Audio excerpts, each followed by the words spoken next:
You know, we played very well, got after us and had a good win. We had a couple opportunities. There were a couple big plays early, the pick six.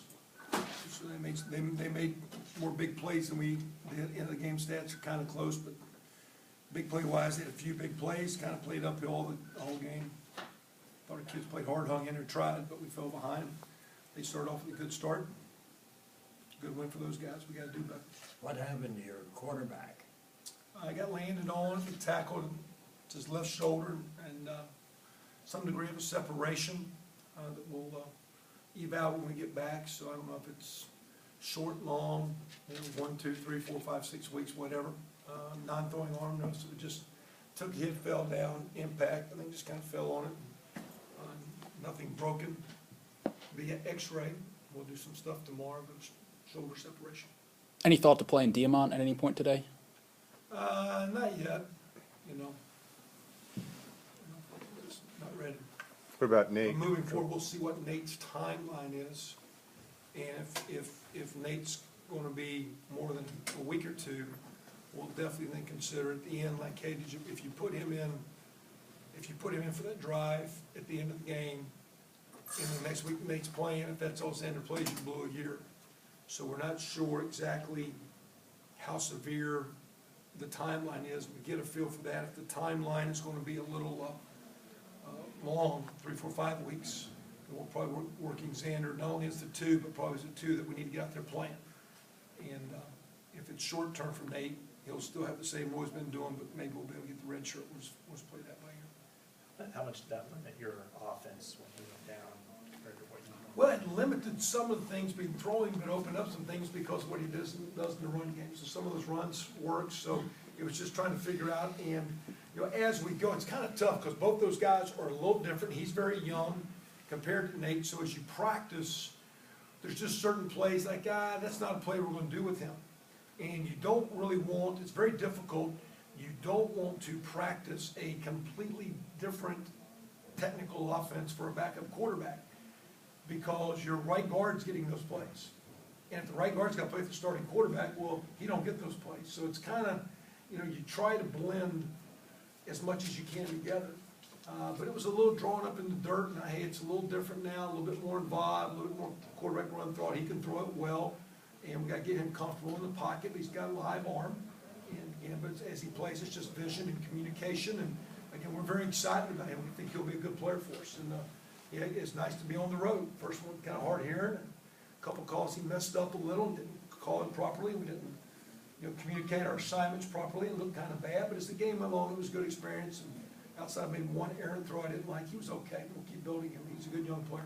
Boudreaux not an option to He's come in? okay, but he's just not as talented as the other guy. I mean, just he's solid, steady, but he's going to be a guy sitting in the pocket.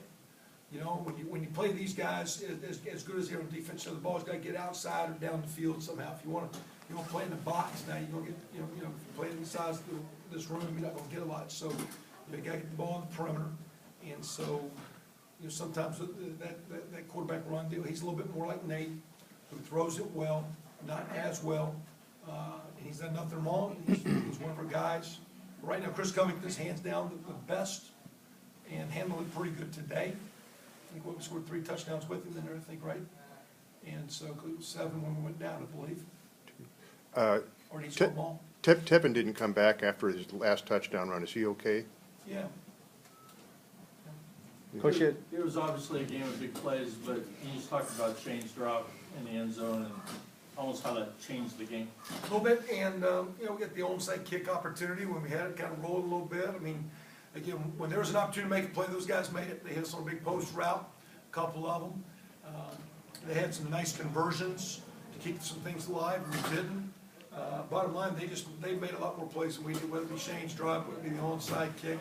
We just had, you know, we had a chance to make some plays and didn't. And, you know, the stats, the numbers are close as far as total yards, but as far as look at plays being made, they made significant more plays than us, and that's the difference of scoring, and that's the difference in the game chart.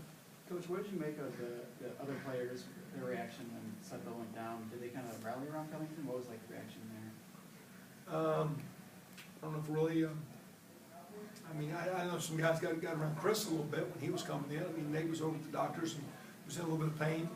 And You know, their place over there's pretty tight on the sidelines, it's like you got a lot of room, you kind of stuck in those spaces, so it wasn't a big deal. We just saw Nate in the locker room, visited with him. The guys aren't, he's not down by any means. Matter of fact, he went over to talk to Chris, you know, trying to be a good teammate and lift him up. So I think the guys rallied behind Chris, and they will. I think a lot of those guys like him. He's a good player. He'll give us a good shot in the weeks to come here. Anybody else hurt besides Roundtree? No, and Zeke tore up Achilles in practice the other day, so he'll be, that's a 6-month surgical deal, and that'll kind of end his deal. He did Wednesday, in practice Wednesday, so he got an Achilles tear. Did Iowa do anything offensively that surprised you defensively? Not really. I mean, they kind of do what they do. You know, if you're blitzing one way, they're going to check and run away from it. If you play soft coverage, they're going to run their quick game hitches, and they're always going to play action, find some degree of double moves or post or shot down the field, move the pockets.